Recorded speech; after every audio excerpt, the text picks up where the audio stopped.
4 and 8 casualties. All right. Any fatalities? Yeah, between 4 and 8, 4 and 8 dead. Oh, God, that's terrible. Can we say a prayer for these guys? Yeah, we should.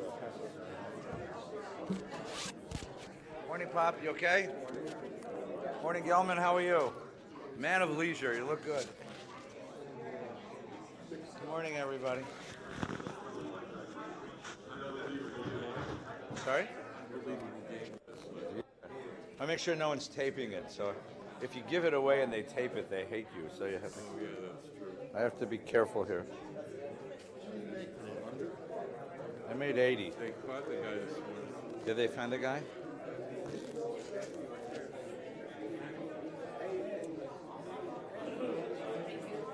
So to give a presidential pardon to the Unibombers. Yeah, I hope not. We shouldn't joke. All right, good morning, everybody.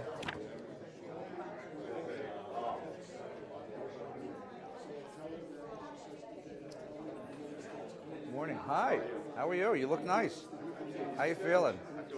Yeah, you okay? I missed UCLA played on Shabbat last night, so I couldn't. Yeah, I understand that. This I didn't see it. I saw the score, which would tell me that they didn't play. Served them right. They showed up on the field, but they didn't play. Good morning, everyone. Shabbat Shalom. It's very good to be together. Shabbat Shalom. A lot of interesting news this morning. So first, our prayers go to those in Pittsburgh. There was a shooting in Pittsburgh this morning near a shul. And apparently they caught the guy this morning, or he gave in or something. So there's a certain number of casualties and fatalities. So after Shabbos, we'll find out. We'll have friends there.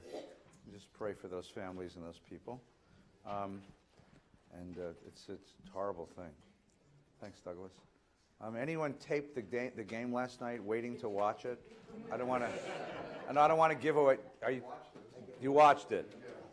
In that case, you haven't got much sleep, did you?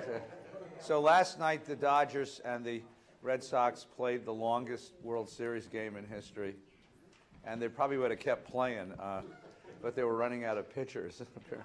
Did Kershaw pinch hit? You put a pitcher in as a pinch hitter? I never heard of that. Drysdale did it once, yeah, but Drysdale was hitting 270 something when he did it. Can I give away the ending? I don't want to ruin anybody. In the bottom of the 18th inning, which is high, of course, Max Muncy, which used to be Markowitz, hit a home run into the left field bleachers, and the Dodgers won 3-2. Yeah, wow is right. At 12:40 a.m. So, which in Boston is like Thursday. I mean, it's 3 hours later in Boston. I mean, my brother was what? My brother lives near Fenway in Boston, and he has a post at about 2 o'clock in the morning saying, "I'm going to bed." You know, I can't do this no more. So anyway, and they're playing again today, I think, right? Sleepwalking. Today and tomorrow, Gewalt. Anyway, that's the Dodgers. So, okay, good. Good morning. Come on in. Now, just a couple of quick announcements of things going on. Following our learning this morning, there's a library minion upstairs. There's a regular service in the sanctuary. Lovely kid, Aviel Nurian, having his bar mitzvah. There's a neshama minion this morning, which is a beautiful musical spiritual minion led by my wife. It's in the and Joy. It's in the Sher Lapati. Morning, Michael. And anyone's invited. Men and women are both invited to join that. Okay. This coming week, tomorrow morning, which is Sunday, Gavin Newsom, who's a candidate for governor, will be speaking at 9 o'clock here. We had John Cox 3 weeks ago, the Republican. So Gavin Newsom will be here 9 o'clock in the morning. Good morning, if anybody wants to hear him. Wednesday night, we continue with the College of Jewish Studies. If you didn't get a chance to attend, if you go online, they put a new button there where you can find the archived lectures for the College of Jewish Studies. Rabbi Gelman gave 2 wonderful sessions on the theme of the afterlife. Really wonderful sessions, and I'd really urge you to go take a look because they were just remarkable teachings, and you'll really enjoy them. I'll be teaching this week. The theme this week is going to be related to what we're about to do, which is the God we meet in the Bible. And then next week, our guest will be Professor Barry Wimpheimer of Northwestern University, who will be speaking about the God we meet in the Talmud. So we'll do two sort of historical sessions. And then we will turn to theology once again. Rabbi Bradley Shavit Artson, who teaches at the AJU, will give us two sessions on his wonderful work in process theology. So it's a chance to think about what it means to believe in God in the world. And these are all wonderful opportunities. What else is going on here? November the 8th is the 80th anniversary of Kristallnacht.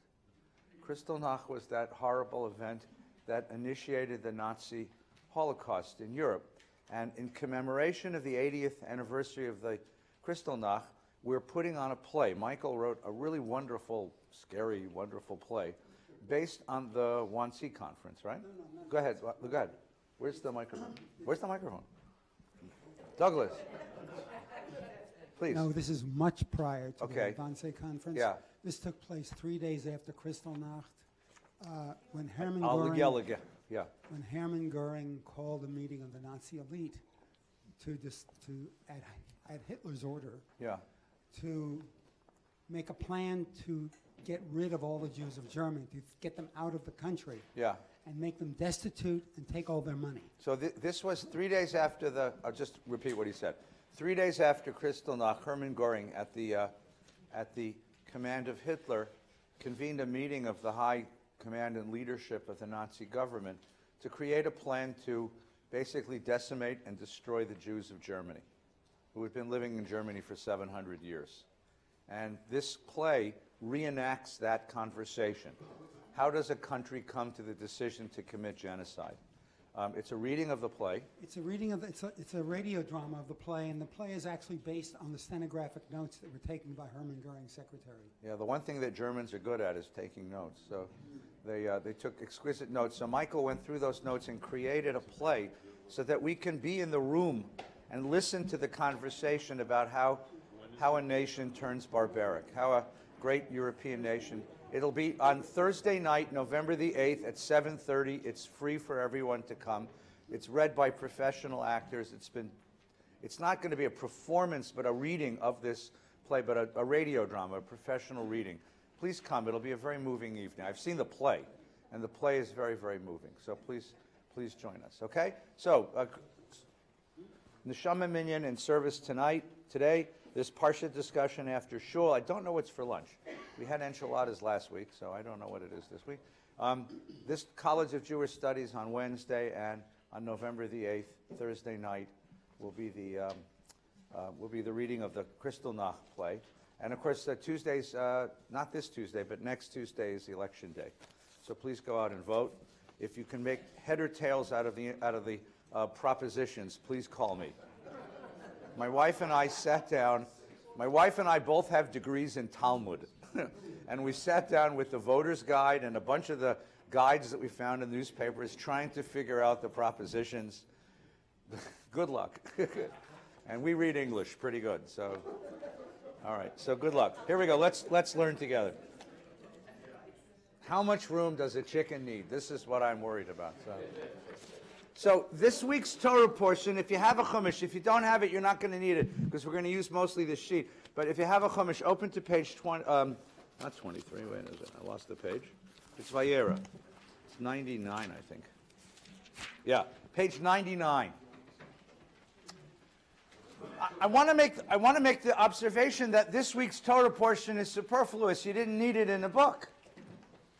If the purpose was to tell us the story of Abraham, and to develop Abraham's character, we've done that already. Right? There's a duck in the back room there. Somebody asked the duck if they'd like to join us. The story of Abraham begins with his call from God, Lech lecha me'artzecha, leave home, and the journey to Canaan, and the adventures in Egypt, and the war that he fights with the kings of Canaan. All of the adventure part of the story is done already. We know everything we need to know about Abraham. Why is this story here? This story doesn't, in some ways, doesn't advance the story, the narrative of Abraham. This story comes to ask and answer, or at least to wrestle with, a different question. A question which Abraham's career raises, but the Bible needs to share it with us. So this is one of the, probably the most philosophical, one of the more philosophical Torah portions in the book. And you can tell from the very first 3 words. Look at the very first 3 words. Vayera elav Adonai. God became visible. Vayera means to become visible. He saw. God was seen. God became visible. To whom? To Elav. To whom? To Abraham. Be'elone Mamre, in the place where he lived. And then it tells a story about how these angels show up. But the first opening words, Vayera elav Adonai, God became visible to him. And so the Torah portion is going to ask this question. What's that mean? What does it mean to live with God? What does it mean to share a universe with God? Who is this God? What does this God demand? What does this God offer? Well, how does this God operate in our world? What's it like for a human being to live with a visible, active, opinionated God? And you're going to find in the Torah portion a set of answers to that question. And then we're going to take a look at some answers that were given by the later tradition. I want to suggest that the Torah is not sure. Or rather, the person, the group, the community that put together the narratives are not sure because they put together contradictory narratives. And when you put contradictory narratives into a story, it means you're wrestling with an idea. So what happens is the angels come and they tell him, Mazel Tov, you're going to be parents. And Sarah starts cracking up because she says, listen, I'm 90, he's 100. Viagra won't be invented for some centuries. Have you seen my old man? And God says, you don't think I can resurrect the dead? Watch this. And as the great Rabbi Andrew Dice Clay would say, bada bing, bada bang. And Sarah is in a family way. That's story number 1. That's fun. I mean, that's just a fun story. It's the next story, of course, where this becomes much more serious. Page 102. Okay? Page 102. The men are the angels. When an angel comes to deliver a message, when the message has been delivered, the angel disappears. So think holograph, right? So there's 2 guys left. One says you're going to be parents. Now he's gone. Now the other 2, right? The men set out from there, looked down towards Sodom, Abraham walking with them to see them off. And the narrative then stops and offers this idea. Now the Lord had said, shall I hide from Abraham what I'm going to do? Who's God talking to? Himself. So the narrative of Abraham walking with the angels stops, and we sort of shift the scene to divine rumination, God's own internal thoughts. And here's the question, and it's really a momentous question. God says to God's self, shall I hide from Abraham what I'm going to do? Now, what is the ostensible answer to that question? Of course you should. You're God. You're not accountable.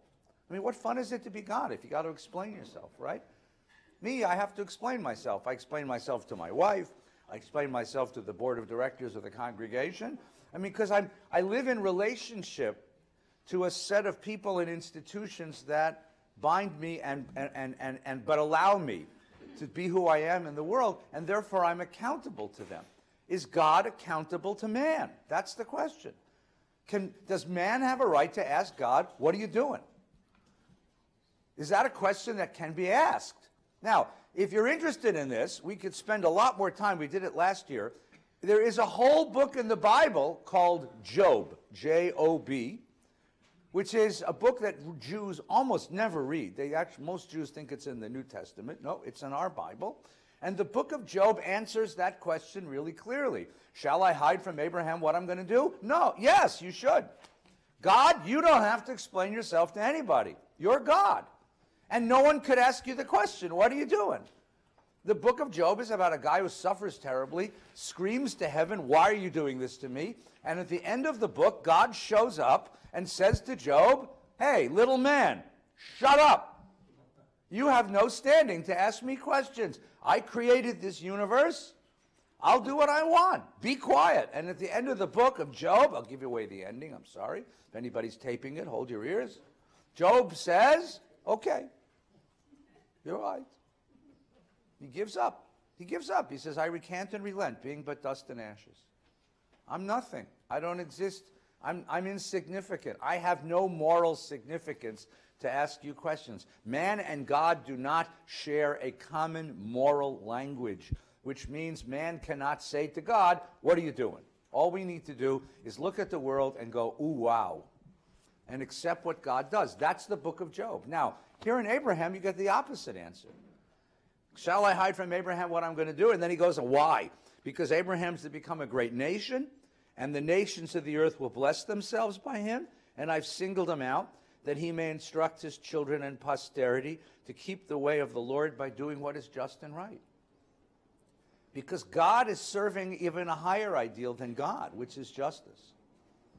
And if Abraham is going to be a vessel of divine justice in the world, and divine goodness, righteousness in the world, Abraham has to understand how God operates in the world. So God reasons with God's self. I better tell him what I'm going to do. And then you begin this really interesting story of the Sodom, right? So God goes down, sends the angels down to take a look at Sodom. And then it says, it's on page 102, the last two lines. The men went on from there to Sodom while Abraham remained standing before the Lord. Abraham came forward. That's a beautiful phrase, by the way. Vayigash Avraham. It doesn't mean to physically come forward. It means to enter into a confrontation. We're going to have the same thing with Judah. We'll later confront who he thinks is the prime minister of Egypt. Turns out it's his younger brother, Joseph. Vayigash Yehuda. Vayigash Avraham. He steps up to the plate. In honor of the Dodgers, of course. He steps up to the plate. And he says this, will you sweep away the innocent along with the guilty? That's his opening salvo. You want me to represent justice in the world? Are you going to do justice? Justice means there has to be a differentiation between innocence and guilt. And if you have the power, there has to be a differentiation between the fate of the innocent and the fate of the guilty. Are you going to sweep them all away together? You're just going to wipe them all out, right? What if there be 50 innocent in the city? Aren't you going to save the city for the sake of the 50 innocent? And now comes the zinger, which is one of my favorite lines in the whole Chumash. It's on 103, verse 25. Chalila lecha. Chalila lecha is translated here as far be it from you. That's because H.L. Ginsberg, who translated this, learned English in England, and he was a very fine gentleman. And Chalila lecha in Cambridge English might mean far be it from you. But in a Yiddish-speaking household, it means what? A shanduf and a cherpa. In a good screaming family household, it means shame on you. Feh. You know feh, right? That's an important monosyllable to learn if you're trying to raise children and teenagers. Feh. Feh. Shame on you. Chalila lecha means like God forbid. Like it shouldn't happen. Like how could you think of such a thing? Like what were you? It's a phrase of utter personal disgust and disappointment. Chalila lecha. And this is a man talking to God. Chalila lecha me'asot davar kazeh. Shame on you for even thinking about doing such a thing. The Hebrew is lahamit tzaddik im rasha. Lahamit means to bring death to the tzaddik, the righteous, im rasha, together with the guilty. And here's the zinger. V'haya katzadik karasha. Ka means like, L-I-K-E. V'haya, and it would be that the tzaddik and the righteous and the rasha, the righteous and the evil, will be the same. In other words, is this the world you wanted? A world with no moral differentiation? Is this a world where right and wrong, good and evil, innocent and guilty, are treated the same? There's no differentiation between them. That the difference between good and evil is invisible to you? the difference between guilt and innocence is invisible to you? Chalila lecha. He says it twice, in case you missed it the first time. And then hashofet kol haaretz lo yaseh mishpat. You're the judge. That's what a judge does, is distinguish between good and evil, righteousness and guilt, innocence and guilt. That's what a judge is supposed to do. You're the judge. Judge. Do what you're supposed to do. Right? Now, why can man charge God in this way? In this image of our life with God, this is a God who enters into partnership with man, with human beings, and man and God share a common pursuit of justice, and therefore that you can appeal to that pursuit of justice, even if it means, in a certain way, insulting the majesty of God. Insulting because you're God, and what's wonderful is the next line. The next line should be, God says, shut up, and stomps on him. I mean, that's what the next line should be. That's what he did to Job. But what does the next line say, right? And the Lord answered, okay. You're right. I got it. You're okay. You win. Now just think about that. You win. If I find 50, you can have the city. And then wait, pop 1 second, right? And look at verse 27, right? Abraham spoke again. Now Abraham has sold enough camels in the shuk of Beersheba that he knows that once you get the customer to step into the shop and start asking about an item and ask about the price of the item, now we can do some business. Now, and God doesn't know how outmatched he is here. Because God may have created galaxies and universes, but God has never bought a camel in Beersheba. Me, I bought a camel in Beersheba, so I can tell you, right? I bought a used camel. I think I got a good deal. You never know. Took it to my camel mechanic. He looked at it and said, I don't know. How many miles on this camel? He said, well, the odometer says this, but God knows what they did to that, But Abraham has been in this. So now Abraham says what? Here I venture to speak, my Lord, I who am but dust and ashes. What if the 50 lack 5? So you said 50. You said 50. You spare the city for 50. 5's got to be easy for you. So 50 becomes 45. You see what he's doing? But that phrase, I am but dust and ashes, ani afer ve'efer, there's only 2 places in the whole Hebrew Bible where that phrase is used. Here and at the end of the book of Job. At the end of the book of Job, when Job gives up, after God's taken him on a tour of the universe, Job says, who am I to question God? I am but dust and ashes. It's an expression of utter humility. Here, it's meant ironically, right? I'm dust and ashes, but what if the 50 lack 5? Would you give me 45? Would you give me 45? Come on, would you give me 40? Would you give me 30? Would you give me 20? Would you give me 10? You see how that phrase is used here differently? And that's the difference. In this narrative, to live with God is to live with the God who shares a moral language. We can talk the same language, us and God feels God's self accountable to us. That's the nature of covenant in this narrative. But of course, this narrative doesn't stand alone. There's another narrative, which we'll get to in just a second. Pop. Who's got the mic? You got to speak to the mic. I'm sorry. Could this chapter be the reason that many Jewish philosophers and religious leaders became disgusted after the Holocaust? Yeah. It's not just this chapter. It's the whole philosophy of it's the whole notion that I can understand how God works in the world. It's not just the Holocaust. I mean, the basic premise of this is, if I look into the world and I see brokenness and I see injustice, I can say to God, why are you doing this? Right?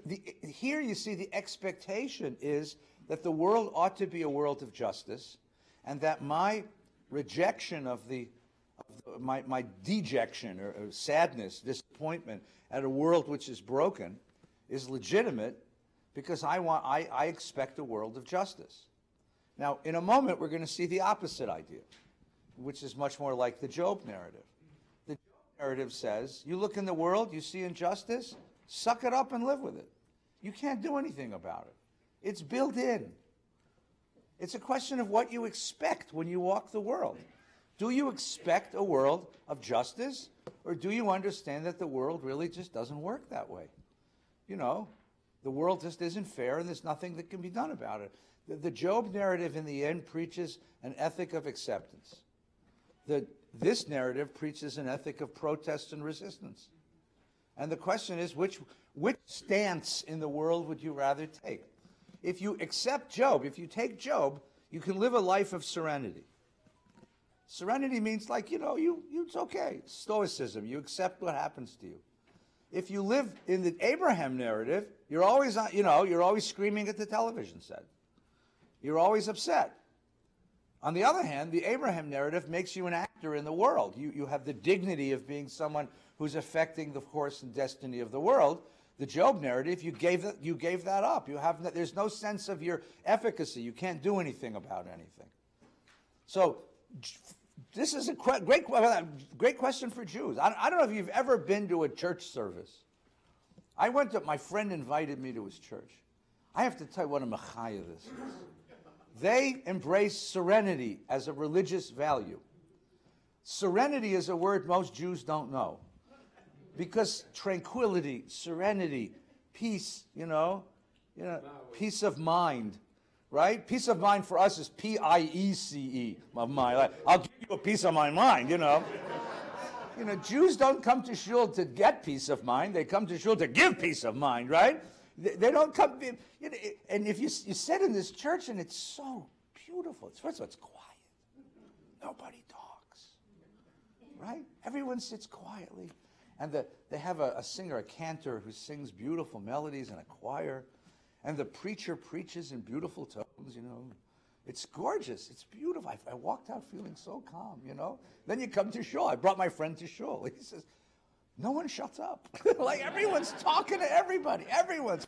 And the rabbi is geschraying, and the chazan is geschraying, and it's, geschraying is a Protestant word for, this, like, serenity is not a religious value in the Jewish world, right? Right? Someone had the. It's what? That's true. There's so much serenity you can take, Right.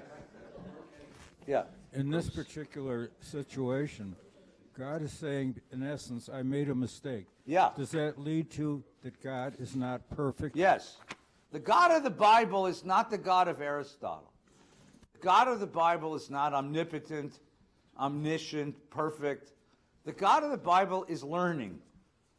I like to compare the God of the Bible to a parent of a teenager. You parent as best as you can, and then you sit down at the end of the day and go, I don't know. I think I did the right thing. God is figuring this out, and human beings are always surprising him. I mean, do you think God expected this answer from Abraham? Do you think he enjoyed it? That's the question. Does God quell when people rebel? In this case, I think God quells. Because what Abraham says is, I get it. You want me to you want me to stand for justice in the world. Good, I will. Let's start with you. And sometimes when you have a teenage child who rebels against you, but rebels against you in the name of the ideals that you taught them, you kind of enjoy the rebellion. You say, okay, I'll listen. I'll go with that, right? Right? The kid says, you taught me that being Jewish is important. I want to have a kosher home. You say, oh, come on. A kosher home, my God. But you kind of, I was a camp director for 4 long years, and we would send kids home, and then I'd get these calls all winter going, what did you do to my kid? He will only eat kosher food, and you've ruined my family, and I had to buy a new refrigerator, and I would say, yeah, I'm sorry, I made a Jew out of him, It's sort of what you told me to do when you send him to my camp, And parents would, at the end of the conversation, say, well, okay, I guess that's better than the alternatives, But that's what, God is being surprised by human growth. But this is only one of the 2 stories. So we'll get another comment or two, and then we'll... You understand. Take that. You understand, as I do, all the secrets of the Torah. All of them, yes. We don't share them all with you. Well, yeah. But You and I know. We have to go slow here because So I need a there's job. one I don't understand. Yeah, okay, go ahead. There's only one. Yeah, only one. Only one. Yeah, there you go. Why stop at 10? Right, because... Not the min. Don't give me the minion. Oh, I like the answer. Midrash. I think the minion. Midrash is right. Don't give me the minion answer. No, not minion. Because I think the Midrash's answer is, well, first of all, they go in to save the one guy. So there is one guy. They end up They saving than him. 10. They save, it's easier to save one than 10. And then he has these daughters, which is another Yeah, it's story. not just one. It's his whole family. Well, I don't know. The wife doesn't make it. The No, girls are a little... That's not working. Anyway. The question is, can one righteous person live in an evil place? Can you be the only righteous person in an evil place? Or do you need a reference group? At a certain point, if your responses to the world are so radically different from those of the culture you live in, you start to feel like you're insane. If you have a reference group that you can go to, and they can say, yeah, but we're all insane, so let's stick together, that's different than being the only righteous person. That's a midrash, and that's compelling. I think that's compelling. Except that there's no moral difference between a reference group of your family, which is what was saved anyway. Yeah. Lot and his family were saved. Yeah. And 10. I think the answer here. I'm not sure because Lot's family. Well, we could read this story, but that wasn't today. But because Lot's family's a little shaky in their I morality. think what God is trying to say is that Abraham isn't as merciful as God. It could be. All right, that. Oh, you're asking for mercy? No. Why don't you go to the single person? Because mercy that isn't directed to a single person isn't true mercy. But there is mercy to a single person. He There rescues is. Lot. Because of God. But not the whole city. But not Abraham. Abraham was willing to let all these under 10, let them, the innocent and the guilty. The principle was you can't destroy the innocent with the guilty. You can't destroy the whole city. Really what he's asking for is mercy for the whole city. So if the city is so evil that it could corrupt even 10, then you have a city... There's nothing left. All right. Let's move to the other narrative. It's a good question. Move to page 117. Here's the other narrative. I'm sorry. Go ahead, please. Yeah. I want to give you the other narrative because that's really where I want to go today. Please. Before today, I thought that Job came to peace after he got off from himself and look at others. Yeah. But No. now I think it is reversed. When he was in peace, Yeah. he got the result. Well, what happens In is other words, he when suffers. accepted that there is no justice, Yeah. he has to accept that, then he came to peace. Yeah. That's the answer. That's the idea. He accepts that the world's not fair. Or he accepts, Maimonides' interpretation is, he accepts that it's not about him. That the world has patterns, right? You live on a, if it floods everybody. It's not about you. It's not about you. I lost a house in an earthquake. It wasn't about me. It was about a giant plate that lies underneath the Pacific Ocean moving. And so what Job learns is it's not about you. God doesn't care about you. I mean, that's actually the question is what's worse? That the world is morally indiscriminate or that the world just doesn't see you as an individual? But those are the kinds of things you get out of Job. You're right. Take a look now at page 117. This is the other narrative, which of course everyone knows by heart, but let's just take a quick look into the text. This is a narrative which presents a very different image of God, a very different understanding of what it means to live with God. Vayera elav Adonai. God becomes visible to him. So we have a God in that other story who is morally accessible. Well, how about this God? Vayihi achar advarim ha'eleh. Sometime later. I love that. Stories begin with the word furthermore. I always wanted to do that in a sermon, by the way. Did you ever do that? Just start the sermon by going, and furthermore, and watch a whole congregation go, huh? Did I... Right? Ve'elohim nisa et Avraham. God tests Abraham. Yeah, and there are 1,000 questions to be asked. Like, why now, after all this? And why a test? And can you pass this test? Can you study for it? And what happens if he fails the test, right? And he said, Abraham, and he said, here I am, Hineni. And he said, take your son, your favorite one, Isaac, whom you love, Go to the land of Moriah and offer him there as a burnt offering on one of the heights that I'll show you. Lech lecha. Here's the second lech lecha. The second get going. And Abraham, you'll notice, doesn't respond. There's no words here. You have to fill into the little gap here the whole world of emotions that follows that commandment. Whether he goes off righteously to do the will of the Lord, whether he goes off reluctantly, whether he falls apart emotionally, whether he craters. And notice that Sarah isn't part of the story at all. Right? Where is Sarah in the story altogether? So early the next morning, has to be early, of course, Abraham saddled his ass, took with him 2 of the servants and his son Isaac. He split the wood for the burnt offering and set out for the place God told him. If he has 2 servants, why is he saddling his own ass and splitting his own wood? He's 100 years old, and he's really rich, and he has servants, right? I don't think Bill Gates pumps his own gas. I suspect he has someone that does that for him, right? Why is Abraham doing all this himself? I mean, you can keep asking questions, right? On the 3rd day, so they go 3 days in the wilderness, and you can ask, what happened during those 3 days? What were the conversations like? And for that matter, who are we dealing with here? We have Abraham, who's an old man. How old is Isaac? 37. Well, that's if you calculate the ages here. But if you just read the narrative, do you get a sense of him as a little kid? Do you get a sense of him as an adolescent? Do you get a sense of him as a grown man? What's the difference? What voice do you hear coming from him? Right? This is an opaque story. It doesn't give us a clue. Right? Then Abraham said to the servants, you stay here with the ass. The boy and I will go up. We'll worship and we'll return to you. Is he lying? Does he have faith? If he thinks they're going to come back, how is it a test? Abraham took the wood for the burnt offering, put it on his son Isaac. He himself took the fire stone and the knife, and the 2 walked off together. Vayelchu shnehem yachdav. Everything is together. Then Isaac said to his father, Father, and he said, yes. Here are the fire stone and the wood. Where's the sheep for the burnt offering? What's going on, Pop?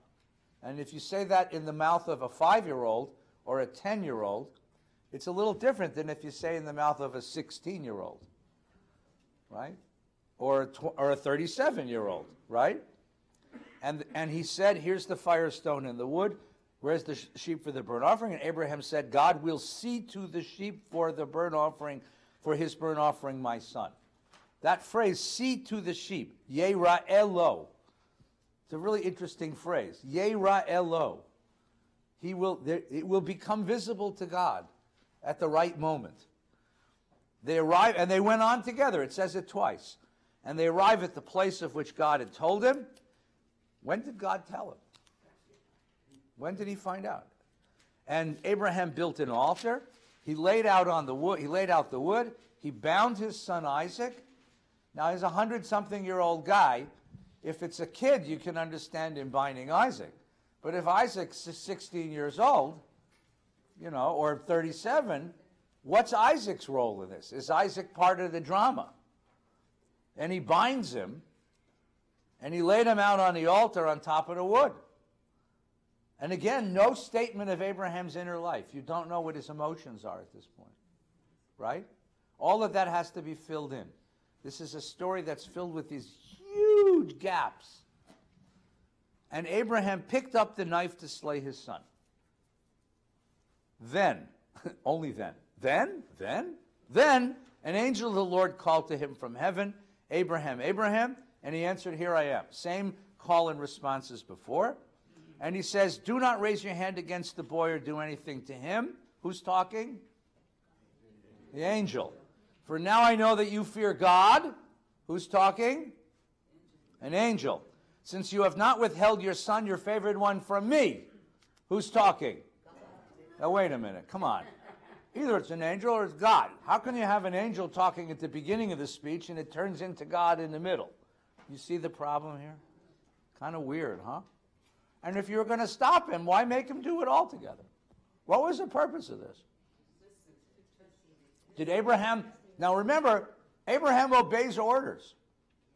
So now we have 2 orders.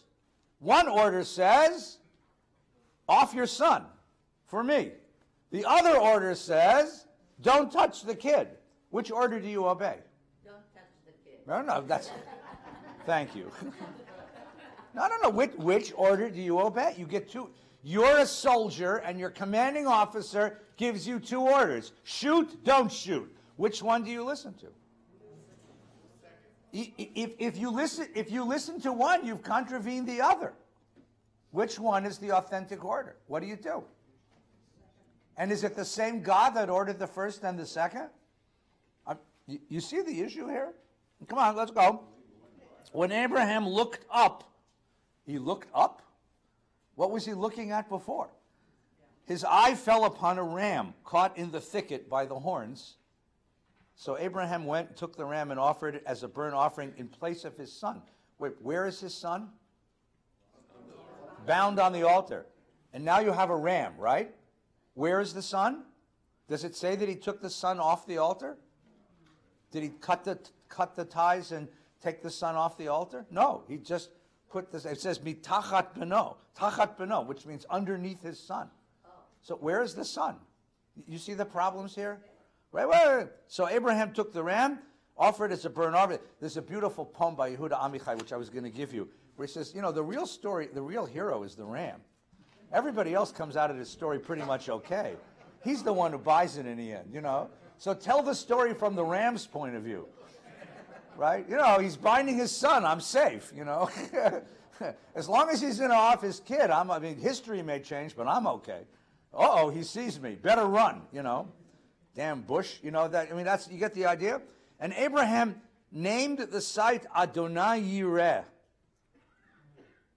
which is the present saying, on the mountain of the Lord there's vision. Really? What did we see? Right? And now God comes back to Abraham, the angel comes back and says, you're going to get blessings, right? Because you've done you haven't withheld your son, your favorite one, I bestow blessings on you, which are pretty much the same blessings he got before. And then it ends with Abraham returned to the servants. Now wait a minute, it can't be Abraham returned to the servants, because it said twice, Vayechu shnechem yachdav. They both went up together. So how come only Abraham comes down the mountain? And they went for Beersheba. Where does Abraham live? No. In Elonei Mamre, which is Kiryat Arba, which is Hebron. But he doesn't go home to Hebron. He goes to Beersheba.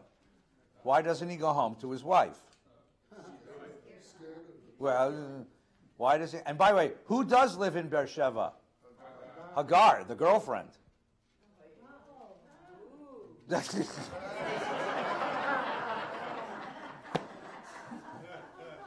You didn't know that you had such a colorful family, did you? Hagar lives in Beersheba with Ishmael. Woo! And he stayed in Beersheba. Woo! Woo! And then, of course, the very next thing that happens is Sarah dies. Now, you can close the Chumash for a second. What does this story say about life with God? The first story says God and man share a common moral goal, and God and man share a common moral language, and man has a right to expect justice from God, at least to some extent, and mercy, and God and man have this conversation. What about this story? What does this story say? Go ahead. There's awesome power in an unknowable God that is beyond human comprehension. Yeah, sounds a little like Job, right? And you're asked to do things that, that stretch the bounds of anyone's morality. Right. And, you're, in the scheme of things, you're just a speck of sand. All right, so let's put it in fancy philosophical language. God is other, with a capital O. And God demands things which make no sense. And what is man expected to do? To suck it up and do it. I mean, you have a very different image of God and a very different image of the relative place of God and man in the universe. Does everybody see that? Do you see the contrast between the two stories? Can everybody see the contrast between the two stories? So that contrast, that's what this Torah portion is wrestling with. Vayera, it's called Vayera. Vayera elav Adonai. God became visible to him. Which God? And which kind of humanity is he expected to live? And how do you reconcile these two very different universes? You have basically two universes you can live in. What does it mean to live in one, and what does it mean to live in the other?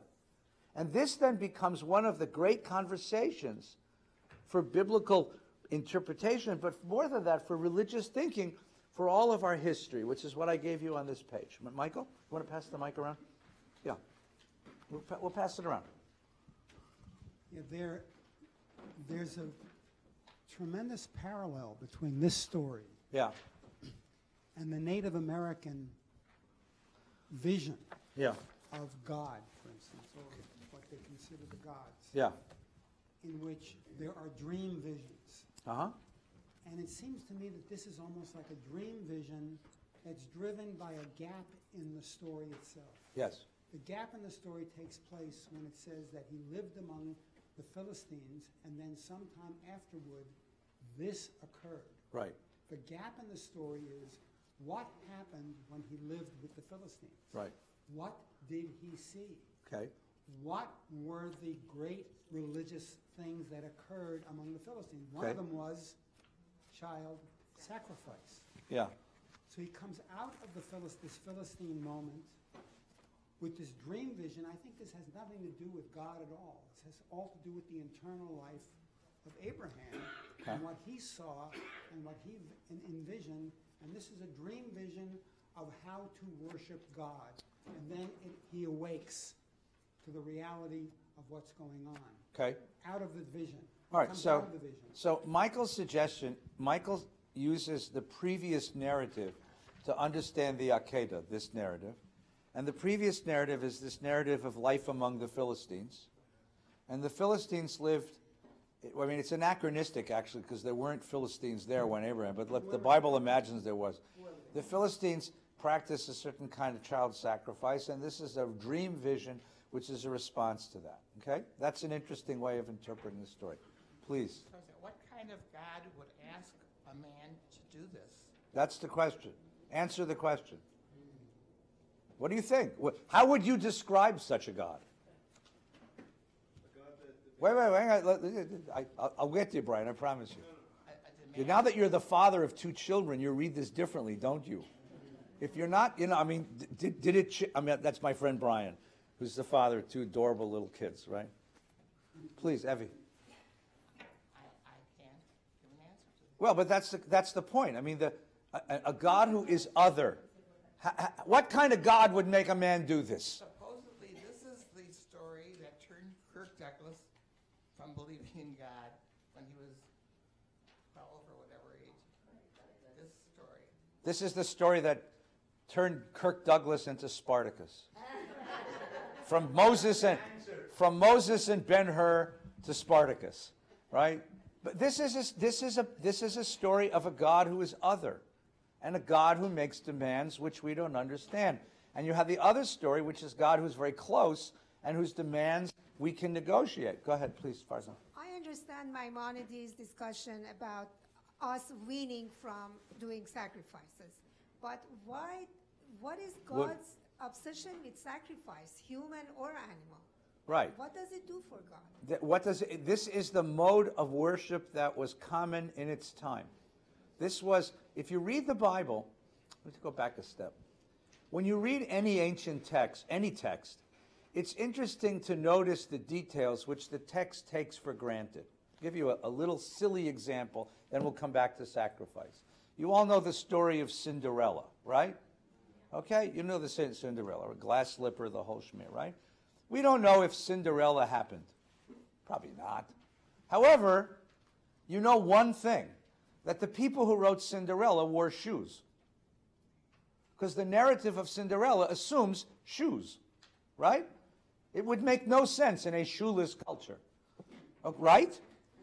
This narrative, the Bible, right away, right? Noah offers sacrifices.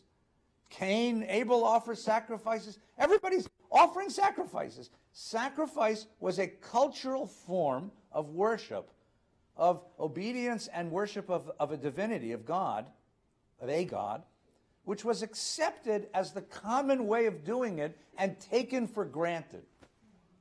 It's just taken for granted. Now, you and I read this, and it's strange to us because we don't take it for granted. But for the biblical author, in the same way that the writer of Cinderella takes for granted that people wear shoes, the writer of this story takes for granted that sacrifice is what God's want. It just takes for granted, right? And you and I look from the outside and say, well, why is that, right? Because we're standing outside the idiom of this culture, okay? Let's get one comment more, and then I want to take a look inside, because there's lots and lots of conversation about this during the course of the generations of Midrash. Yeah, please. I know, but someone else has the microphone, so you're going to have to wait. One is, in answer, the first part of this is that if God knew all along that he was never going to follow through and ask him to kill Abraham, he's not as merciless as he appears. Yeah, except if God knew all along that, why would God need to test them all together? Well, that raises another question. No, but that is the question. The other thing, the other comment, what comes through to me about this story so far is that we are engaged in a partnership with God to tikkun olam, if you will, and make the world better. Right. It's not just God alone or us. God, it reinforces the concept that we are in a partnership. We have to do our part. God does his part. That's the first story. That's the Sodom and Gomorrah story. I think this story tells it. Hold on to the mic. I think this story tells a different lesson. This story isn't about tikkun olam. This story is about terror. A God who inflicts real terror on a man. Let's take a look inside. I know there's lots of comments, but I'm going to ask you to hold off just a minute. Let's take a look inside. So, did anybody get one of these sheets? I brought you a whole selection of people who have been arguing about this story for generations. And just to make sure, I put my own thing at the end, so you can say, what do you think? And I'll say, read it, I'm going home. Here we go. What do we learn from this story? What and how do you reconcile the two stories, if at all? Which story is your predominant religious modality? Story number one is a midrash from Tanchuma, which is a 5th century rabbinic collection of midrash. And this one happens to be rewritten by Eli Wiesel. So it's about 80% midrash and 20% Wiesel. But it's a beautiful midrash, and it's faithful to the midrash's intent, even if you change the words a little bit. Remember that weird speech?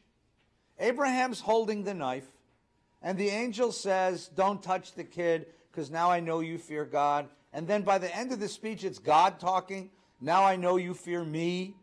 And we said, isn't that funny? The speaker in the middle of the speech changes. That's what Midrash Tanchuma begins with. When God sent the angel to restrain Abraham, he refused to heed the call. God himself ordered me to sacrifice my son. It's up to him to rescind the order. In other words, I only take orders from the boss. The boss told me to do this, to put a hit on the kid.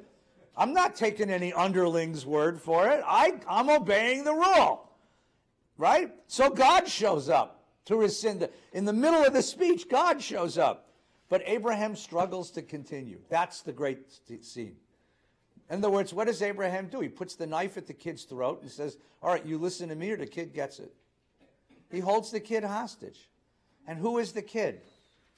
This is Jewish history. This is Jewish history. This is the covenant. In other words, up until now, God has all the power. God's given the orders. Now that Abraham's standing there with the knife over the kid's throat, now Abraham has power. And now Abraham begins to push God. And notice none of this is in the biblical text. This is literally reading between the lines. What do? They're going to take the other story, the chutzpah story, the story of Sodom and Gomorrah, and stick it into this story. So holding the knife at the kid's throat, he begins to argue. I swear I shall not leave the altar before my mind. God says, okay, calm down, we can talk, right? You know, didn't you promise me that my descendants would be numerous as the stars in the sky? Yeah, I promised you that. And whose descendants? Mine alone? No, they'd be Isaac's as well. And didn't you promise me they would inherit the earth? Yes, I promised you that. And whose descendants will they be? Mine alone? No, said God, they'll be Isaac's as well. Well then, my Lord, said Abraham, I could have pointed out to you before that your order contradicted your promise. I could have spoken up, but I didn't. I held my peace. I contained my grief and held my tongue. In return, I want you to make me the following promise, that when in the future my children and my children's children throughout the generations will act against your law and against your will, you also will say nothing and forgive them.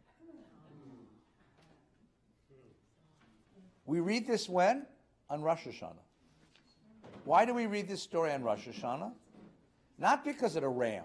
That's the story I learned in Hebrew school, but that's not why. Because of this. Because God made a promise. So be it, God agreed. Let them but retell this tale, and they will be forgiven.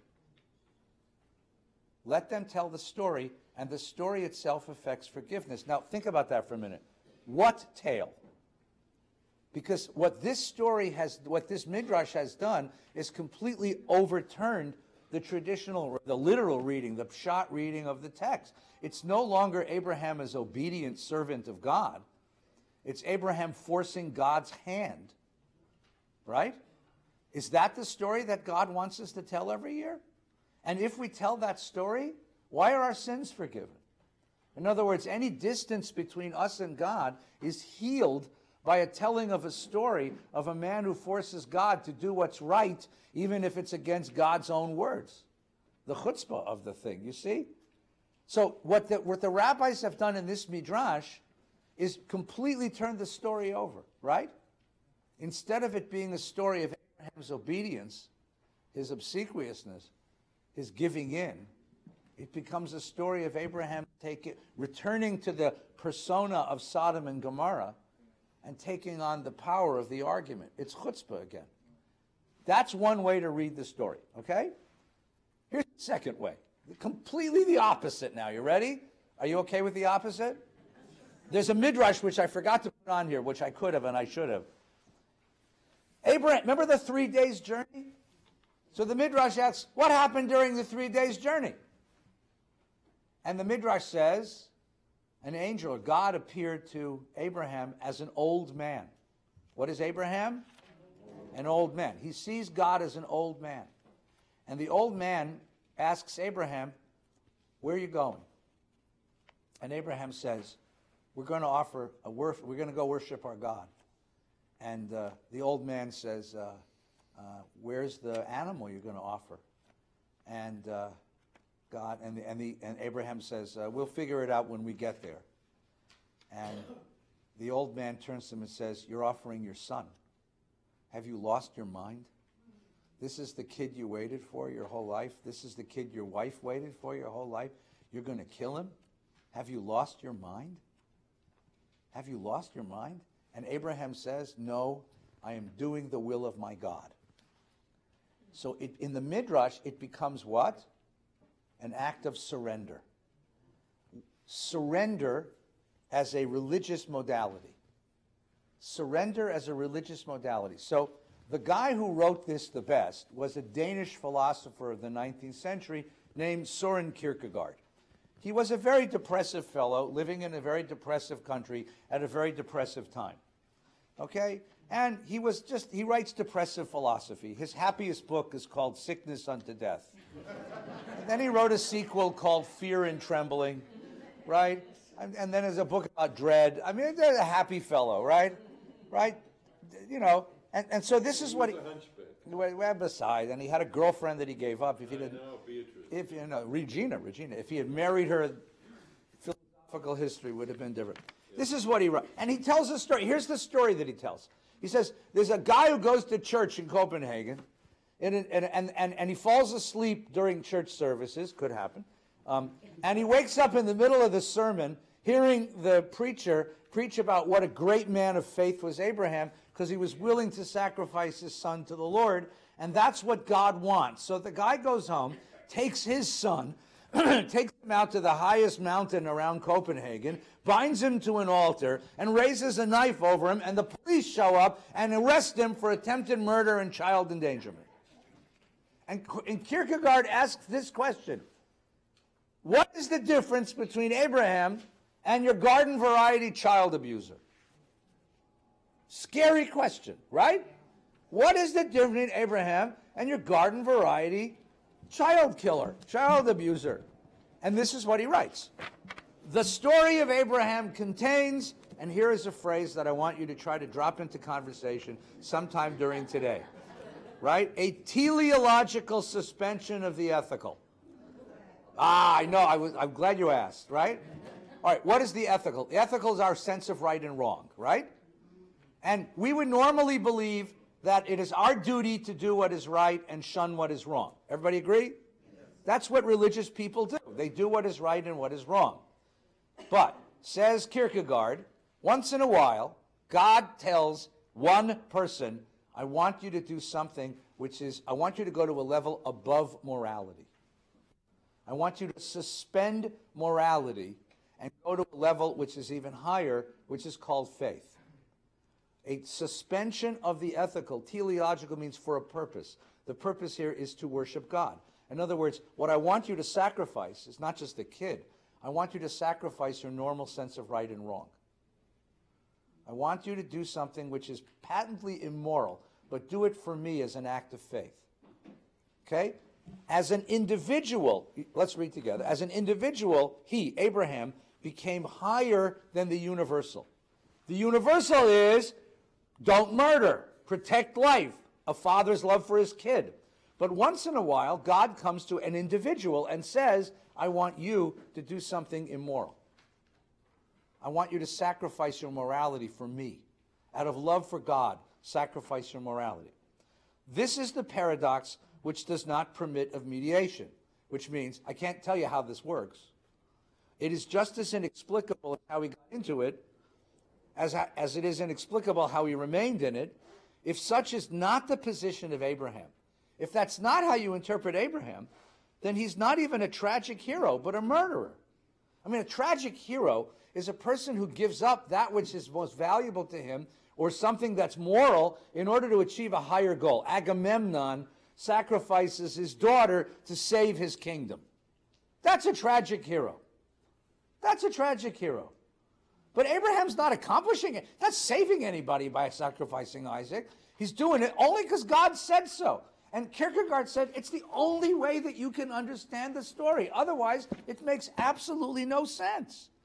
To want to continue to call him a father of faith, to talk of this to people who do not concern themselves with anything but words, is thoughtless. A man can become a tragic hero by his own powers, but not a knight of faith.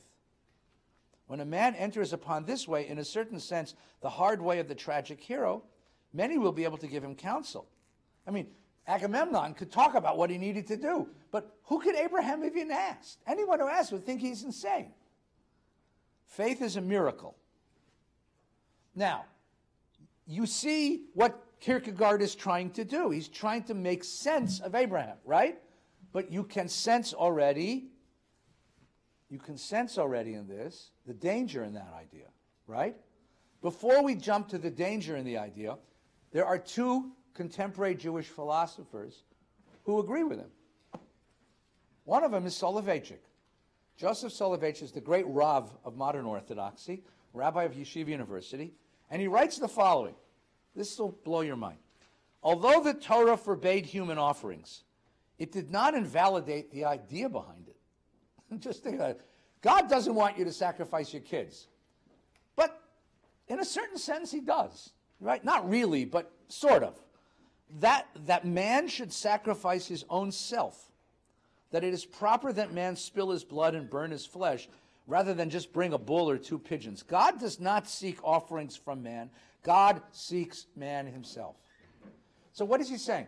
When you read the narrative, you asked us before about sacrifices. What is a sacrifice?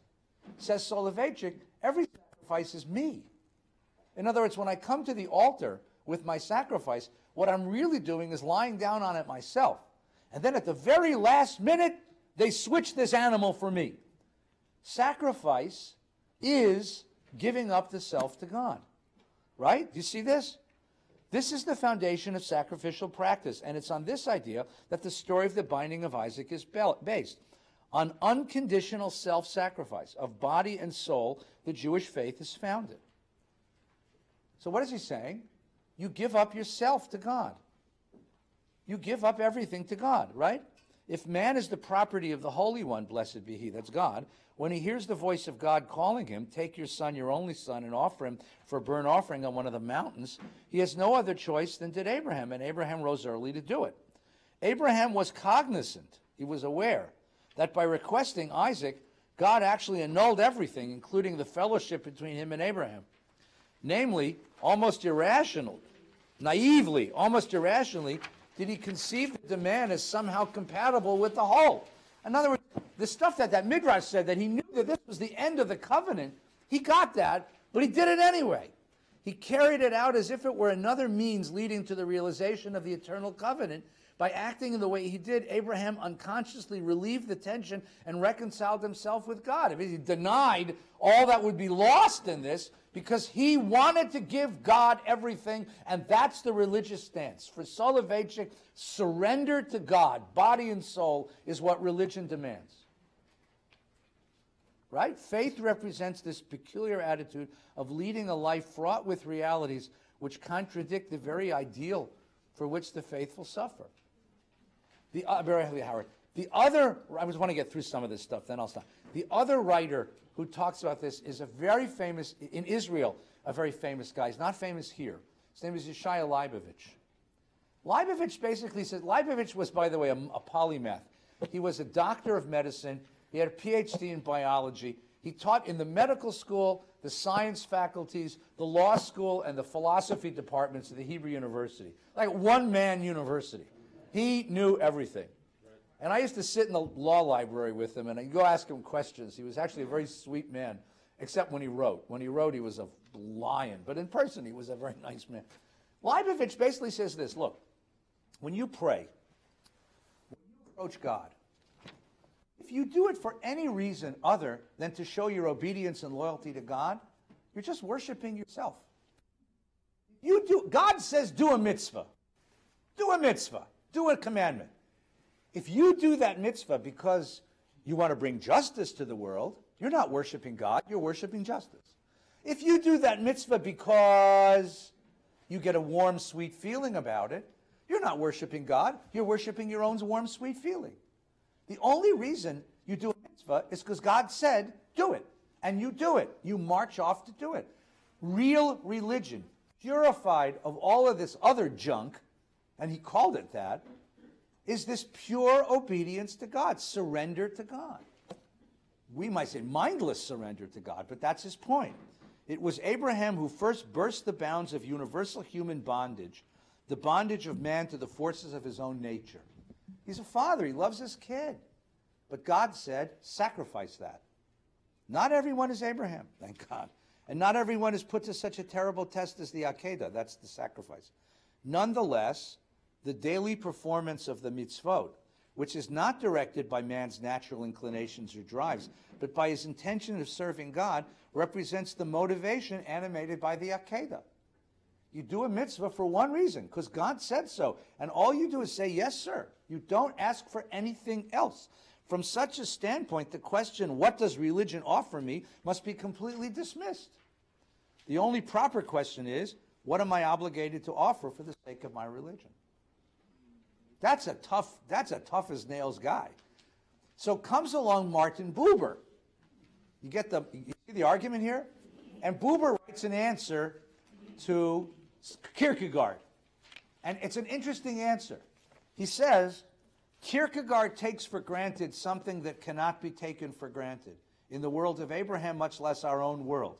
He does not consider the fact that the problematics of the decision of faith to sacrifice your child is preceded by the problematics of hearing itself. Whose voice does one hear? How do you know it's God telling you to do this? Right? Kierkegaard says self-evident because he was raised in that thing. But he says sometimes Moloch, which is the god of child sacrifice, An idolatrous God imitates the voice of God, right? Next paragraph. Where therefore the suspension of the ethical is concerned, the question of questions which takes precedence over every other is, are you really addressed by the absolute, that's God, or by one of his apes? Apes means someone imitating him. Look at the next paragraph. Ours is an age in which the suspension of the ethical fills the world in a caricaturized form. Lots of people run around saying, I'm killing in the name of God. Right? The apes of the absolute. Apes means people who imitate. Those who imitate the absolute, those who imitate God, who stand in the place of God, have always in the past bustled about the earth. Ever again are men commanded from out of the darkness to sacrifice their Isaac. False absolutes rule the soul, which no longer able to put them to flight through the image of the true. Everywhere over the whole surface of the human world, they pierce unhindered through the level of the ethical and demand of you sacrifice. He says, before you can even ask whether you should suspend the ethical, how do you know it's God talking to you? How do you know it's not your own rage, your own ego, a dictator who pretends to be, who you have embraced as God, a false ideal that you have embraced as God? Can you ever know for sure that it's God who told you to do this? You see the problem? So Buber doesn't attack the notion of the suspension of the ethical as such. Schulweis will do that in the next paragraph. Buber attacks the idea that you can never know it's God telling you to do it. And if you can never know 100% that it's God telling you to do it, don't go suspend the ethical. Nobody go home and kill your kid. Yell yes, but don't kill. Okay? All right, now let's take a moment, and we got a few comments, right? Let's go. Give Howard the mic, okay? Howard, raise your hand. You need it because we got to get it on the. It's not for you. It's for the web stream.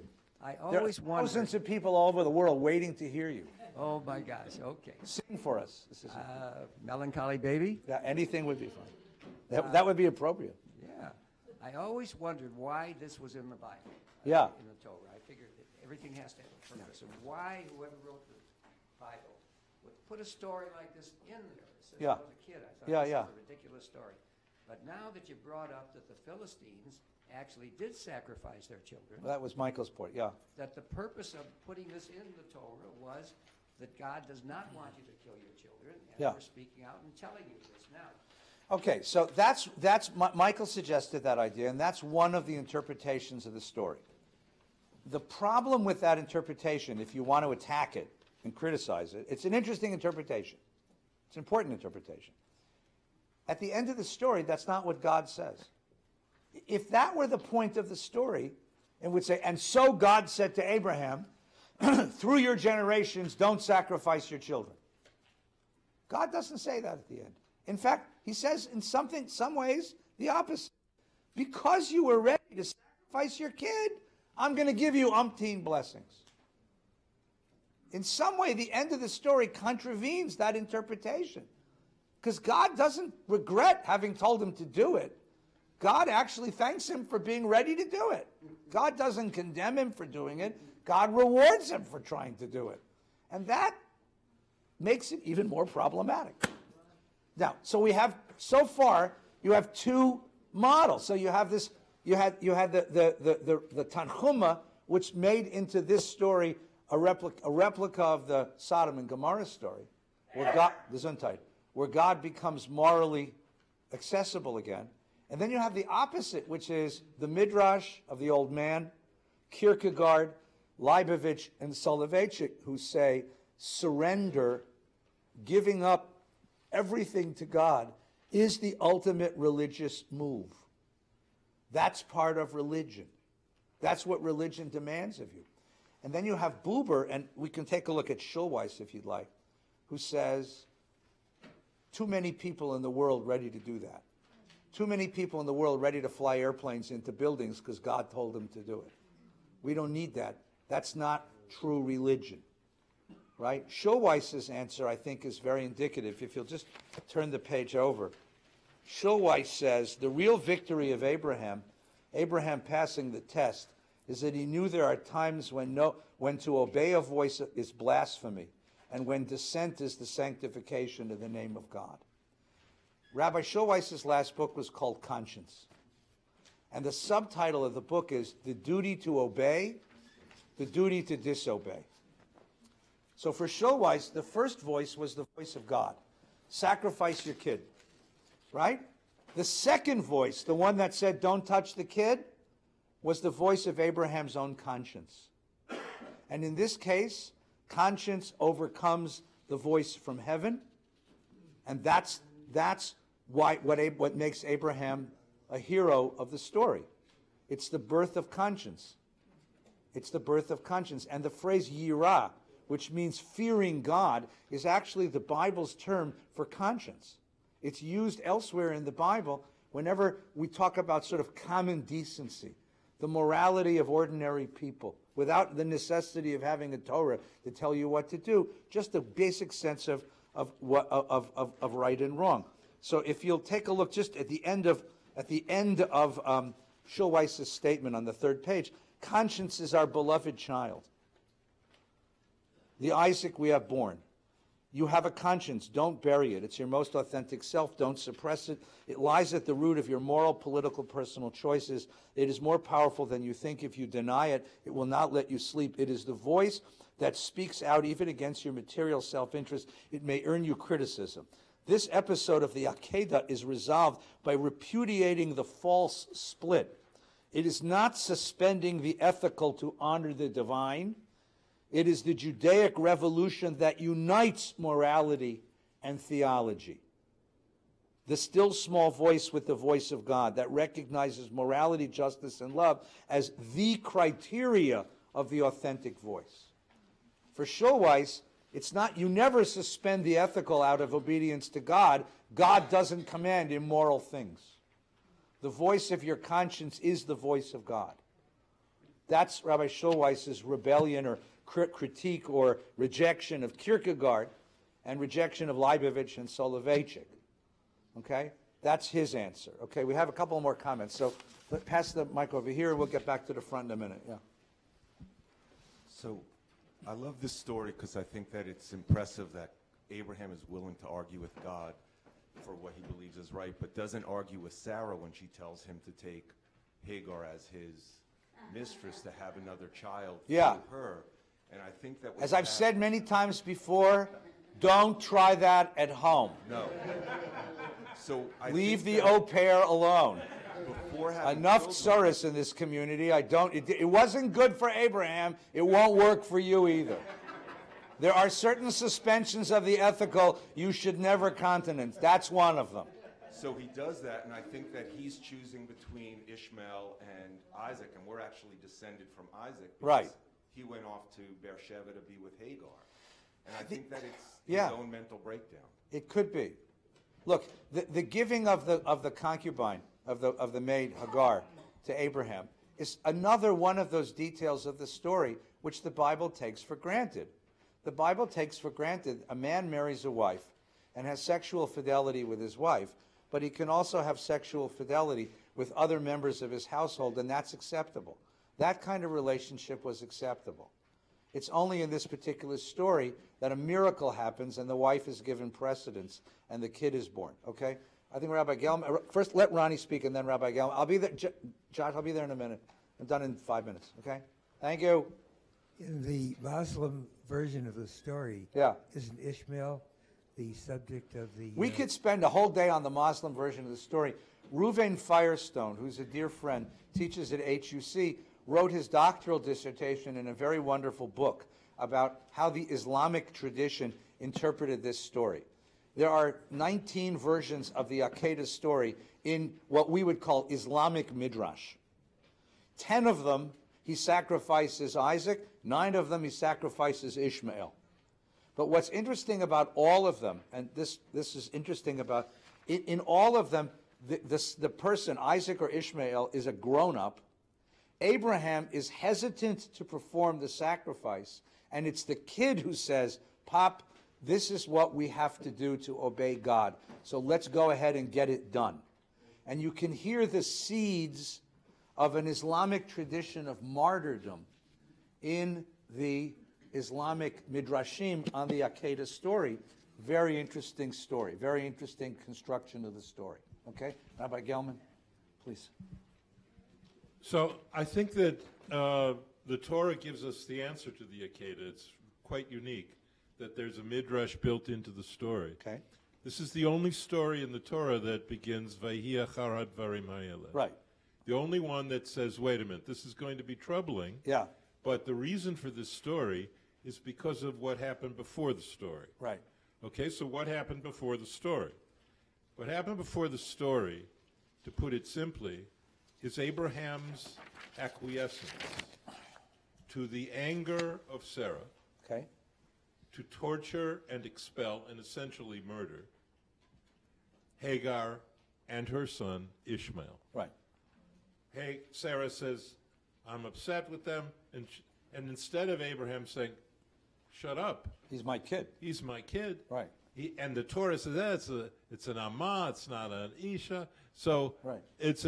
So because Abraham is willing to expel, and this happens in chapter 16 and then in 21, and what the Torah shows is that there's two promises. Right. They're linked. Yeah. Ki b'Yitzchak yikareh lecha zera. Yeah. Your seed will go through Isaac. And v'gam et ben ha'ama l'goy asimenu. Right. And also, that kid's going to be somebody. Ishmael's. Right. Now, God has to know, does he believe in the two promises? Right, right. There's only one way to know, and that is to ask him to sacrifice Isaac. Right. Because if he's willing to sacrifice Isaac, it means that despite everything, he believes God won't make him do it, and that the two promises are linked. Right. If he doesn't, if he's, for example, killing Isaac because of the command, then he's a murderer. Right. So it really is God's only way out. It's not an evil God. It's not a suspension of the ethical. In fact, it is the ethical. It's God needed to know before Abraham was going to be the forefather of all of us that he was morally coherent. And the only way to do that. But how is he morally coherent by killing both of his kids?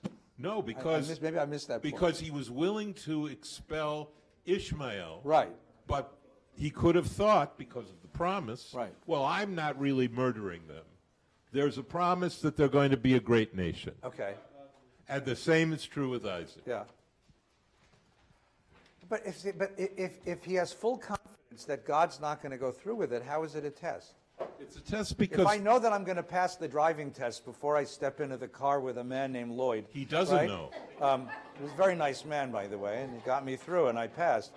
If I know I'm going to pass, it's not a test. I don't have to work too hard on parallel parking. But he might be willing to do it. He might be willing to do it. There's two linked things. Here's the point. The willingness to sacrifice the least loved. Right. Okay. Ishmael leads inexorably. I think it's the opposite then. If that's what you're saying, I think it's the opposite, because what kind of father offs both of his kids? And then we call him Avram Avinu, our father.